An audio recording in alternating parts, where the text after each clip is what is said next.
before we start off the session, this is not a talk or a session. This is an activity, a workshop, wherein we go through some guidelines and then we start to learn together by doing some activity. The whole idea of this session is to learn by doing. So we'll be having some mock sessions as well. So that's the reason why we said that after some time we won't be letting anyone in, because once we start the activity, the idea of letting anyone in vanishes because it's a combined event. Make sense? Yeah. So if Yep. anyone you know is about to join or about wanting to join, tell them to join soon before the activity starts actually. Yeah. And at any point in time, you have anything to ask, put in the chat or unmute and speak. Either of the two ways works completely fine for us. Yep. As mentioned earlier, we ideally expect you to join this from a desktop or a laptop, not the web app, because as mentioned, the whole idea of this session is how to ace technical interviews. So we will have to write a bit of code, like irrespective of the language, we'll have to write a bit of code. So it's ideal that you are on a laptop. You don't need to have anything installed except Zoom. So if you're not, then switch over to that as soon as possible, because we'll be having to write some code, because the whole idea is not to show something. The whole idea is to learn and get it done together. Make sense to all? Yeah, like this is not a normal session. It's going to be super interactive. Like we took a lot of effort into putting everything so that everything works. Yeah. So we'll be Hope you having like it. activities. We'll be having Q&A. We'll, at the end of it, irrespective of how many participants are there, the idea is that even a small group, they should feel better in the next interview that they have. Yeah, like And hope. trust me, you will feel better the next interview after this activity. Sure thing. Yeah. Hope you guys are all excited as we are. Let's get into the session. Yeah, sure. Over to you, Harish. Yeah, so next slide. So hello everyone, my name is Harish. I'm one of the co-hosts for, like, I'm here to lead this session and help you something learn today. Like, I'm a CS final year student. I am the DSC lead and also the GitHub campus expert for NIT Rourkela. So next slide. So I'll hand over to Abel so that he introduces himself. Hi everyone, I'm Abel, final year student, not from CS. I am from the Department of Physics and Astronomy. I have been part of this for the past 5 years as a university student. So it's a 5-year program. And I've been really passionate about tech. And I had an opportunity to intern at Goldman Sachs. And I hope that at the end of the session, you have a fantastic time and learn something. So without further ado, let's start off. So this session has been in collaboration with MLH. This content and the script of how the interview goes and everything has been a great help from Major League Hacking. Major League Hacking is a global non-profit organization here to empower students and graduates who just graduated from universities into the world of tech. So we collaborated with them for this workshop. It's an MLH local host workshop. So they have amazing impact all over the community. So they are really awesome. If you want to know more about them, check out at mlh.io. So what will we be doing today? The first thing that we will be understanding is some tips or some guidelines on how to tackle questions or how to tackle situations in a technical interview. The whole idea of the session is technical interview related to CS, computer science related fields. When we say tech interview in the context of the workshop, we mean related to computer science, not any other field of engineering. And then we have the next step onwards. The further two parts of the interview will be some common problems and how to approach it, and how to approach situations in an interview when we don't know the right answer, but we want to show that we know something. So that's the whole idea of the mock sessions. So the table of so this is a brief overview. So tips and then a demonstration, and then part 3 is where we do into the activity round. So we divide into groups and do an activity so that we all learn together. That is like the core of this session. Yeah. So the first thing in any interview, and also for this session, the first tip for the interview and also for the session, it's okay to ask questions. It's very important that if you have some concern, if you have some doubts, go ahead and ask the question. So Even if that question, why to ask questions, that could also be a question. yeah, like a very simple scenario of what is written over here. Like if the interviewer gives you to reverse a string, so it might be a good thing to ask. Before starting off, it's important to ask questions because you might be halfway into the solution and the interviewer expected something else. So rather than assuming something, it's good to ask questions to clarify it. Like if the interviewer says to reverse a string, a simple question, probably you will use an inbuilt function dot reverse. But had you asked earlier, probably the interviewer wanted that not to use any inbuilt function.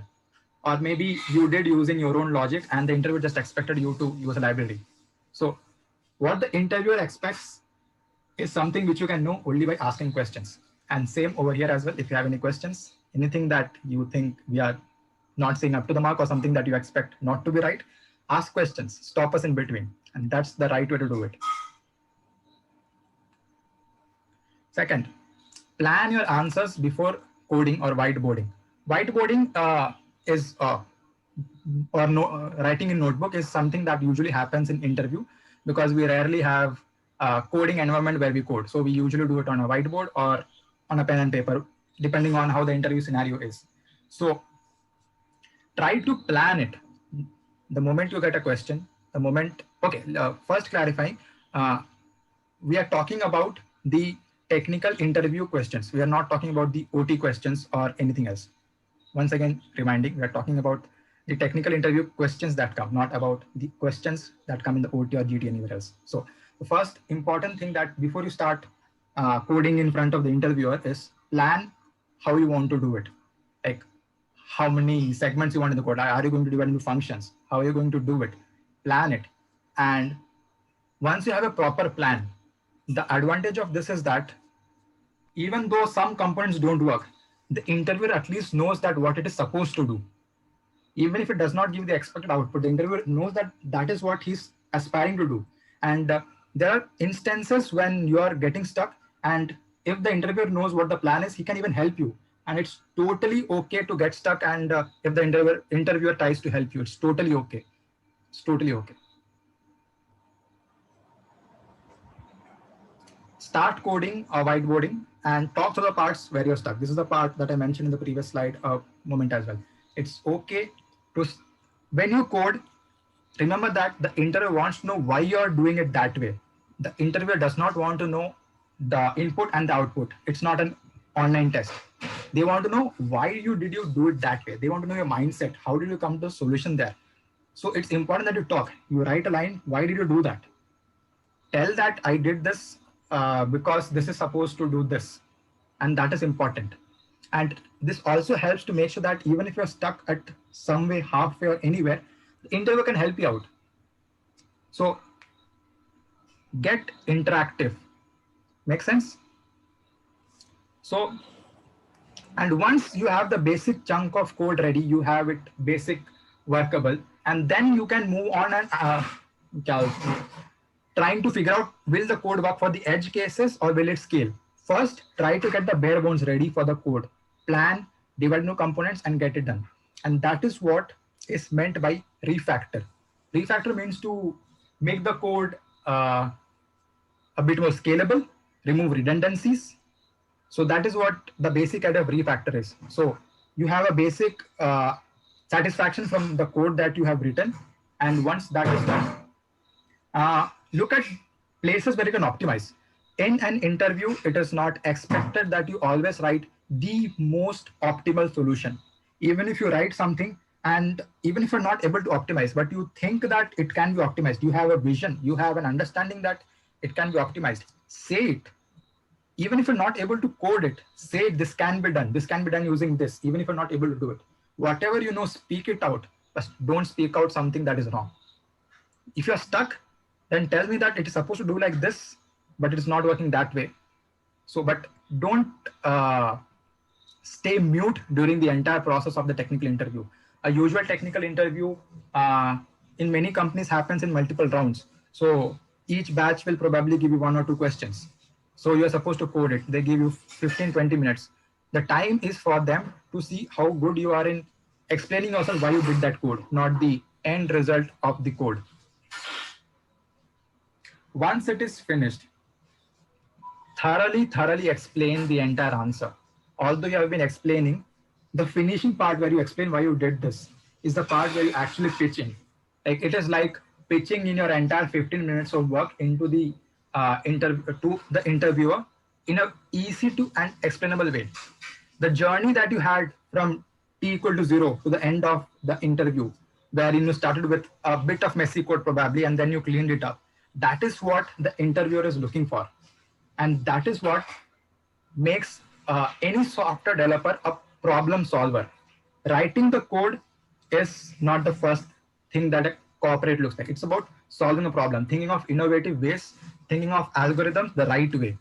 So once you have the right mindset, it's halfway done. And also, do mention this when you present the final solution, that there might be multiple ways to do it. Why did you choose one of the possible ways? It might be due to that's an optimized way, or maybe there are some other constraints. So do mention why this solution you did and why not probably an alternative solution that might exist. This is important. Watch the time. So usually before we start the interviewer rarely tells you how much time you have, like, but also keep in mind that the total time per slot probably will be limited.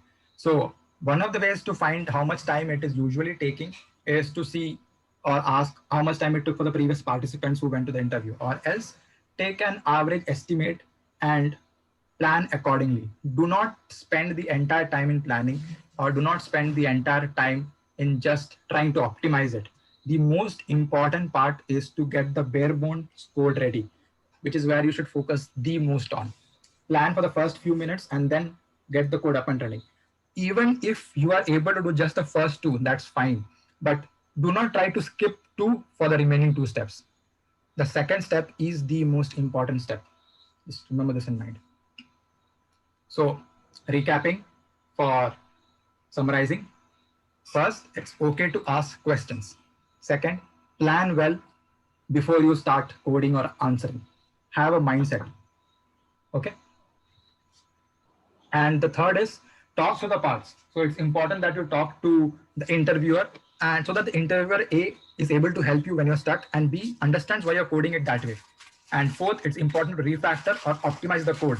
Although it's written that it's important, do not try to skip the previous parts for this. Do this important refactoring part only after you have the basic structure ready. If you think that you can solve a problem which is of, let's say, time complexity O(n) square, and you are starting off with O(n), you are trying to optimize it to O(n) log n. You are trying to optimize it from the very beginning. Do not do that. Okay, that was something. Someone drew something on the screen. I should not have allowed that. Yeah. Yeah. And once you have done that, do watch. Okay. Once you have done that, do give an explanation of why you did what, and why did you optimize it this way, or why did you use it in this particular format. And once again, watch the time. Over to you, Harish. Thank you, Abel, for all the amazing tips. It might really be hard to remember everything right now. So anyway, you have the slides with you that would have been sent to you in mail. Like, keep note of it and make sure that you try to follow as much as guidelines as possible. So it is not something you remember and you're good. No, it doesn't work like that. You need to actually implement it during an interview or a mock interview if you're trying with a friend, which we would be doing later. So yeah, you need to implement those. So now that we have some tips, let's do some demonstration. So this is where you actually code something. Next slide, Abel. Yeah, so I hope many of you would already be familiar with this. This is called REPL.it. It's basically a website where you can code. You're free to use any language you want. It supports almost all of the famous, like mostly used languages. So you copy this link, or you can remember this link. Like you can use this for the problem which we would be solving in a few minutes. So REPL.is the link. I'll type in the chat as well. So yeah, next slide.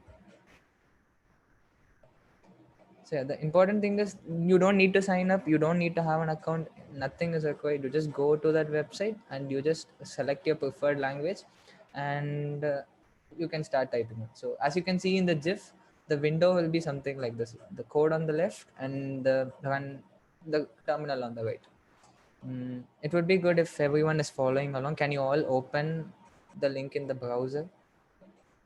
Okay, I think. Let's wait Okay, for a few seconds as people try to. sorry. Yeah, sure. Yeah, so we'll wait If for a everyone has few choose, yeah, seconds so that you can open it. As mentioned earlier, this entire session is an activity. So the best way to learn is by doing it. So go ahead, open it. yeah. We'll learn together. Since we are in an interview session, like this is where you actually need to be super interactive. Like, so yeah.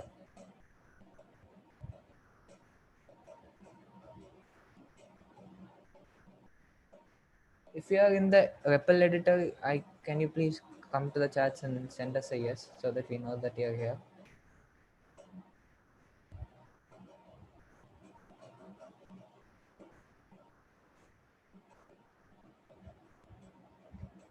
Yeah, great. I'm seeing a few SS on.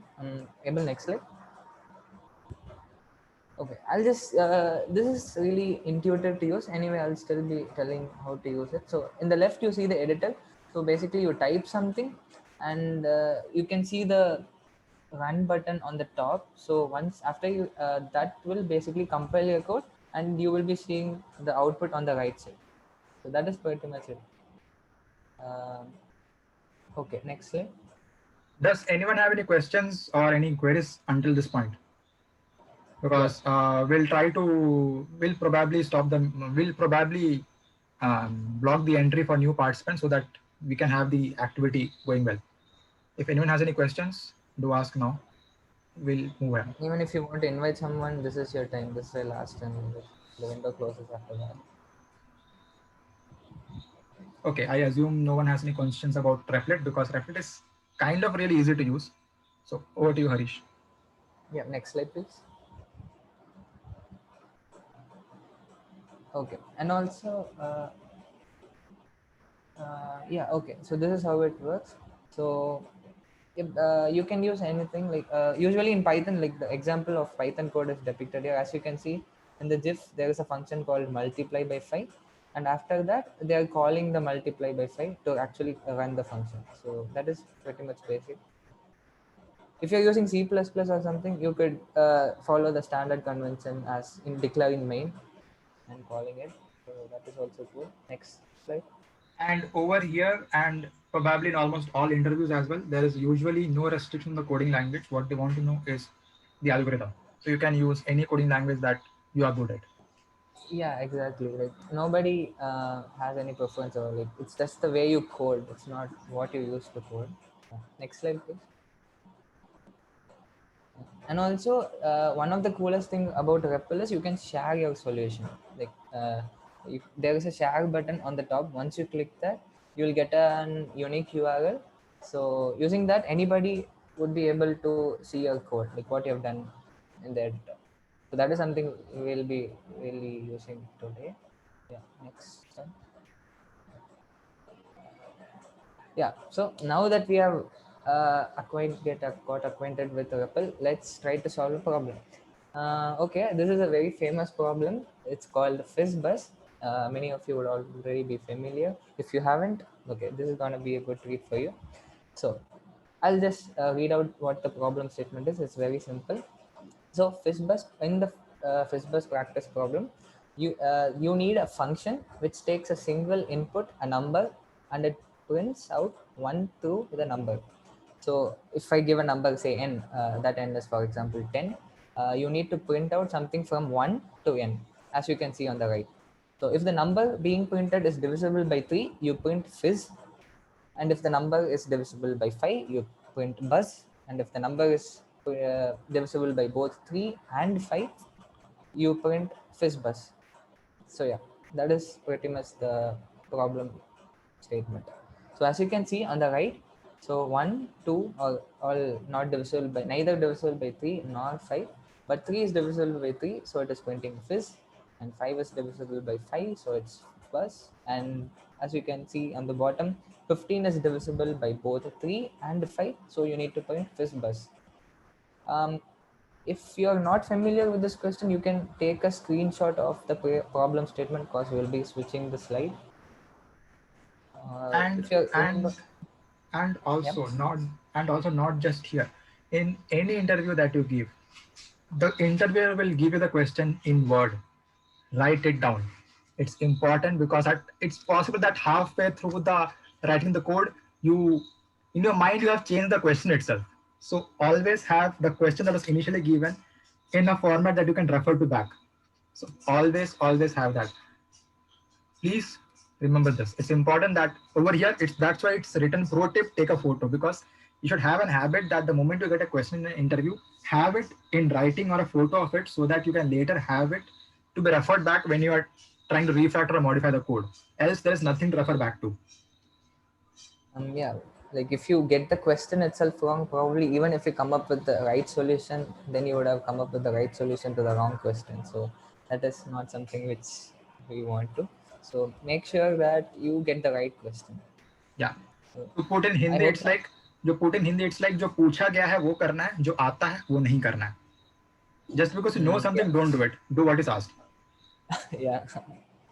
So I've messed up a lot of as interviews trying to be smart to solve the question. Like I get too excited after hearing the question, which I think will be the question, but probably the interviewer would have asked a different kind of question. So yeah, don't do that. Yeah, so as we have seen few tips mentioned earlier, so let's move on to that. Harish, over to you. Yeah, next slide, please. Yeah, so as soon as the interviewer says your question, you ask questions so that you are concrete, like you have a concrete understanding of what the question is and what exactly you need to do. That is something really important. Yeah, next one. This is the part where one of you can unmute and ask the question that can be asked for Yeah, this question. yeah. If you have any questions on the top of your head, you could send it in chat or You get this question in an interview. What will be the question? Ask the interviewer. yeah. What Simple. do you the first thing? If you want, I can tell you some of example questions which you could get, like what the function should return, or if would it if if the question said n, can the n be a negative number or something like that. Anything which you Does think. any of you have any questions on top of the head that can be asked to the interviewer if this question comes? Feel free to Yeah, unmute and say. it's really important. Like if I can guarantee you, if you have that attitude of coming forward and speaking out, I think you have a better edge over the rest who are not really in that mindset. So, and also it's a satisfaction knowing that you have said something, even though it doesn't matter if it's right or wrong. It matters, what matters is you say something. So I hope everyone is really have a concrete understanding of what the question is. Next slide. Okay, next step, as soon as you get the question, once you understand it, the next step would be to plan your answer, like what you're going to do. It might be really hard to put all of your thought processes into something like a text or something. Everybody would have their own conventions, like they might take a list of things to do, or they can note it down, or anything, whichever works for you. So this is something which could be done, like planning the answer. As you can see, this is called pseudocode. I'm hoping everyone would know the term pseudocode. Pseudocode is basically a syntax which is where you write the code, but it's not really of any language. It's like an algorithm, basic steps, which is human readable, understandable by everyone.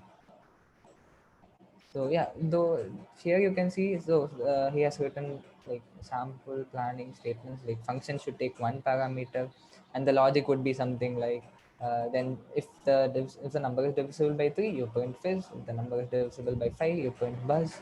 And if the number is divisible by both 3 and 5, you print fizz buzz. Otherwise, print the number itself. So these are very basic steps. This is a basic question. So these are the basic steps which one might come up with if they have planned the answer. Just a quick question We'll I had actually to ask. stop here. Yeah, Yeah, just a quick sorry. question I had to ask. How many of Yeah, you have attempted this question earlier? yeah, wait. Can you raise your hand or something? See, this is not a competition. Okay, so the whole idea of this is to Exactly. learn. So feel free to say what the situation is. If you have attempted this, raise your hand. Okay, we have few people who have attempted this. Okay, so for those of you who have not attempted, do not look into the solution because that kills the whole idea of problem solving mindset. The problem solving mindset is something which you will completely lose the moment you look into the solution. This is something that I want to put it out to you when you're practicing. Do not look at a solution right away. Brainstorm. So once you have the solution, it's very simple to judge why that is the correct solution. The path to reach the correct solution is the most difficult part. Understanding the solution is not the difficult part. The path to reach And it is a also, difficult path. So don't look at the solution if you don't know it. We'll try to brainstorm and get to it. and also, the only way to actually increase your problem solving ability is just to sit patiently and process all your mind thoughts. Like, you need to process your thoughts, like why you're thinking that. Like, it's like a mind map thing going on in your head. Okay, if any Sherlock Holmes fans here, like, they would know what a mind map is. So yeah. So that is a really important part. If you go to the solution, anybody could see the code and they can understand it. Yeah, that is not something desirable. You need to give some time so that you have your own thought processes. Okay, mind palace. Yeah, sorry, yeah, that is the. Yeah. So you need to give some time so that you have your own thoughts. You think about the problem. Also, have any of you, the next slide is where the solution actually starts, which we do not want to share as of now. So have any of you opened Replit and started to write some code? We'll wait for a few minutes if anyone is doing it. Else we'll try to explain. Okay, Santosh. Okay, a lot of people. Okay, Pritish, if you done. have written the code already, can you please share your REPL link in the chat so that Abel would show it to everyone, and you can explain it why you did that, what you did. Okay, Pritish, done. Okay. Can I get the link? Okay, Pritesh has shared his link. Open that link. Can you see the screen? On What do you see on the screen? What do you all see on the screen? till the slide. Okay, good. It's good that you see the slides. I don't want everyone to see the solution because others are still practicing. Okay, okay, very thoughtful.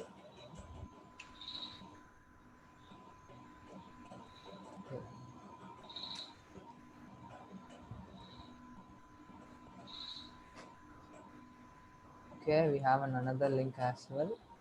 Wait. If somebody is stuck at some place not knowing what to do, you can put that question as well. So it's not just you. Yeah.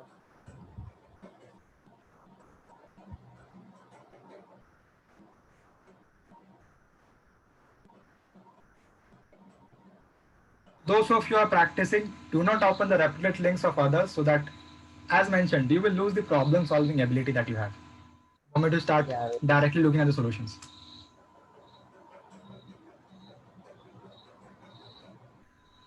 Okay, we have the code from Pritesh, Tanish. Harish, can you explain once again how to share the Replit link? Yeah. Okay. On the left, I guess. Where is it?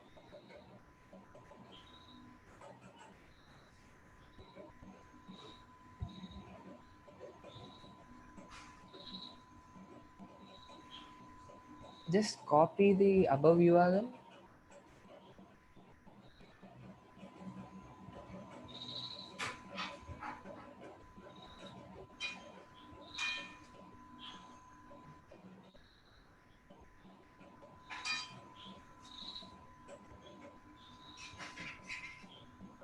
Great.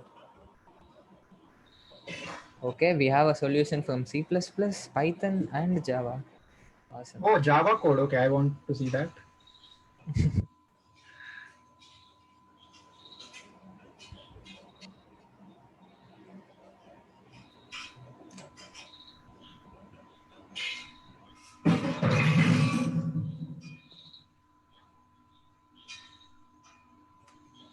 Yeah, I think we can move ahead with the solutions.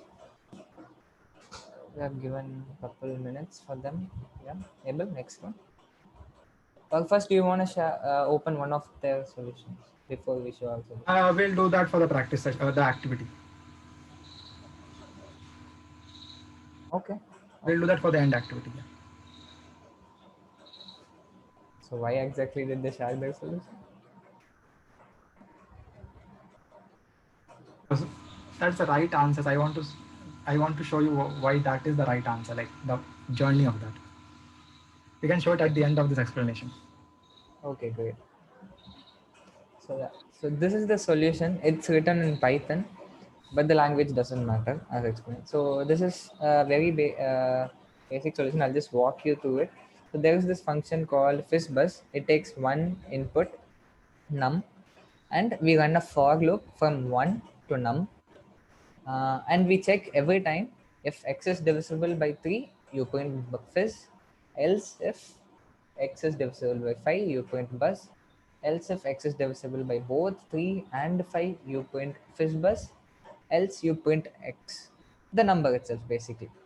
So yeah, so that's it. It's done. Very simple. So how many of you think that this is the right answer? Like if somebody written the same code, we can we get an yes? Same code in different language Same also is thought. like Yeah, same same thoughts. mind thought. Feel it's right.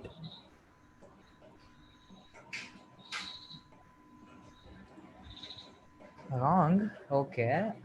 Is there anyone who thinks this is right?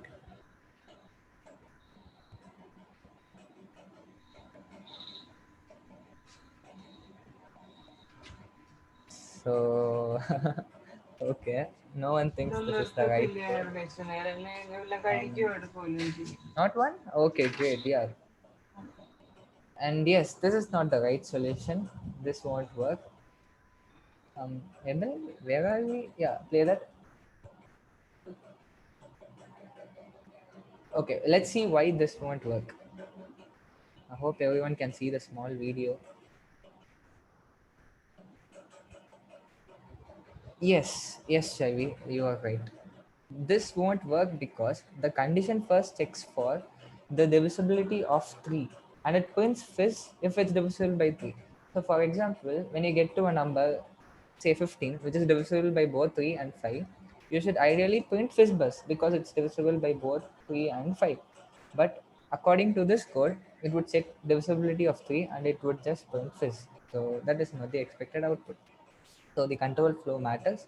So yeah, what would be the right code? Like what changes need to be done? Can anyone say that? Unmute chat.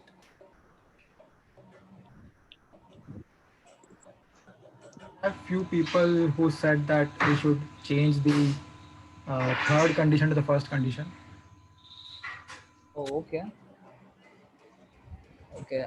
Yeah. Arjun Sri Mother said, yeah, third condition should come first. Yes, that is the way to make this code work. So first, instead of checking just the divisibility of 3, you should check for both 3 and 5. So that is how you'll that is where it will print fizz buzz the first time, or else it will never print fizz buzz. So yeah, awesome. Okay, now I have a really good feeling about the audience. Like everyone is smart, not even one thought that solution was right. Great. Yeah, next one. This is a GIF of the actual solution of how it is expected to work. This is one of the possible solutions. And for those of you who have done this particular way of code, uh, I personally have challenge to say. So in this solution or the solution that we have three conditional statements. We have three conditional statements by 3, by 5, and by 3 and 5 both. This particular problem statement can be solved via multiple ways, and there is one way in which you can have just two conditional statements, 3 and 5, using it judiciously. Think of it after the session by just using two conditional statements if you can do this or not.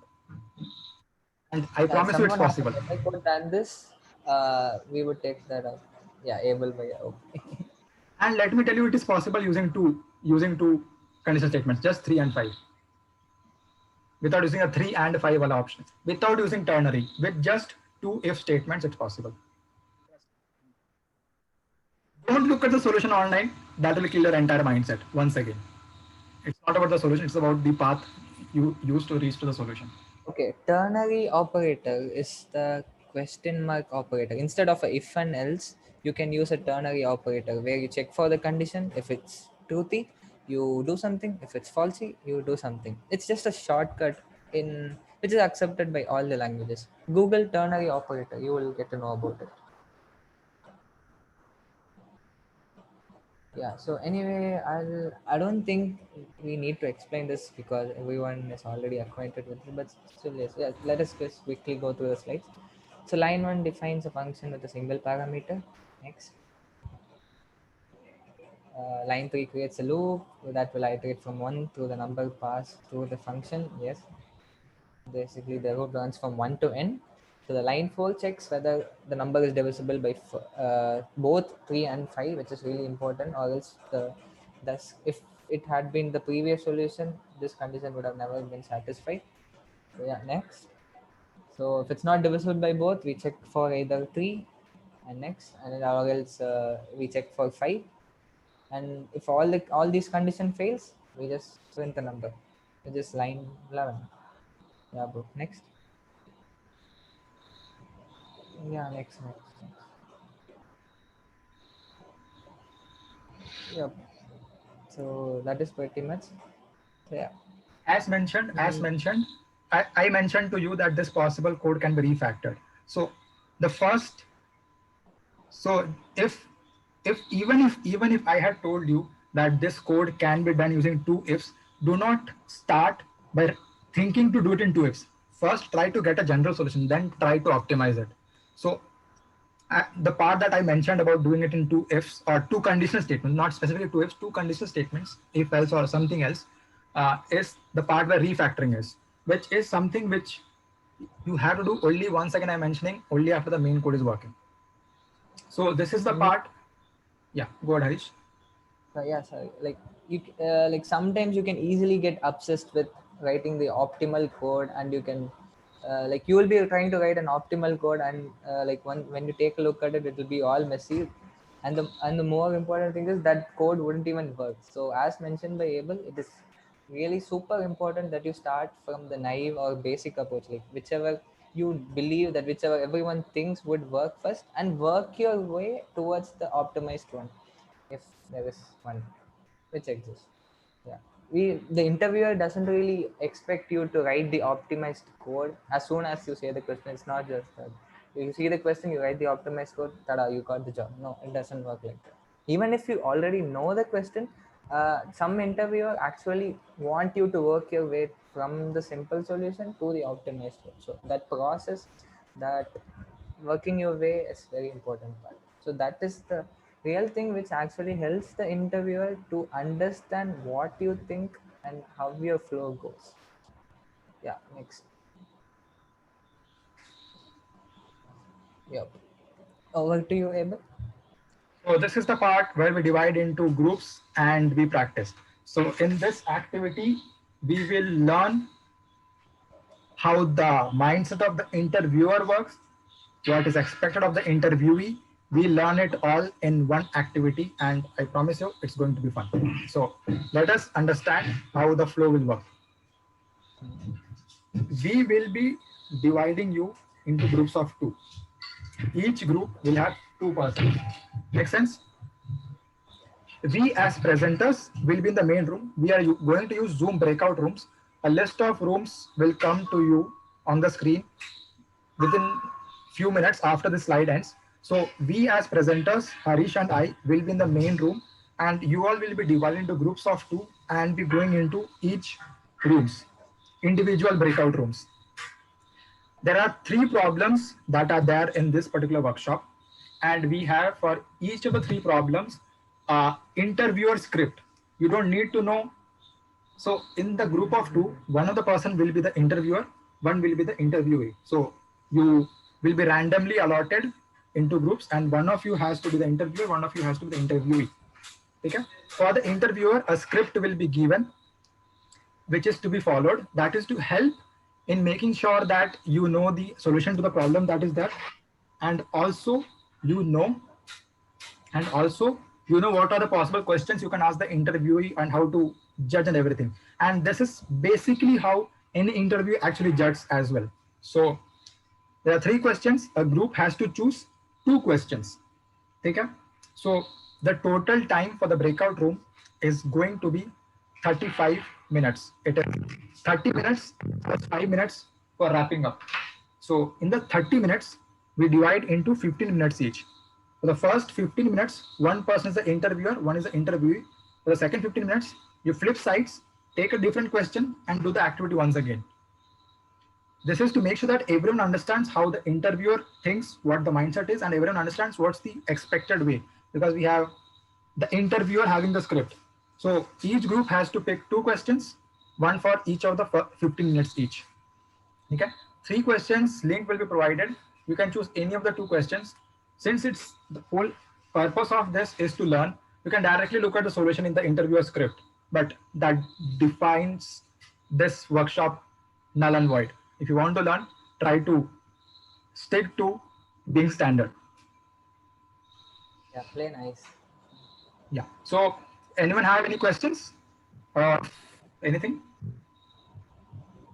Okay, it might seem like a lot to take in right now. Don't worry, it's gonna be like super easy. First step, I think, first step is to assign you all into individual rooms. Once you go there, and they will be coming back to the main session, right, to get the questions, or No, they will. Okay. So all of you, please note down 3 links of the 3 questions. sending the chat. Yeah. So okay, Harish, you sent in private chat. Okay, sorry. Yeah. So there are 3 questions that Harish has sent in chat. Note it down, save it somewhere, choose any of the 2. And once you're into breakout rooms, one of the person will be the interviewer, one will be the interviewee. And as mentioned, the time, this time is 15 minutes per session. Stick to the time, make sure that both of you get the opportunity to be the interviewer or interviewee. We as presenters, Harish and I, will be in the main room. The reason why we want you all to partner and do it is because we want you to be part of the activity. It's not just we take a mock interview and you just listen. That's why we have a script for how the interview is supposed to go. And I promise you, playing the role of interviewer is gonna be so much cool. Like you have only been on the other side, so this is an opportunity for you to be on the opposite side as well. So it's gonna be super cool. Anyone has any questions? Please make note of these 3 links. Then once you join the room, once you get to know the partner, you both can come up with which 2 questions you're gonna go with and who is gonna play what for which question. Yeah. Abel, can you start them putting them into rooms? Yeah. So we have 20 people. 20. So without Harish and me, we have got 18. So I'll make 9 rooms. Okay.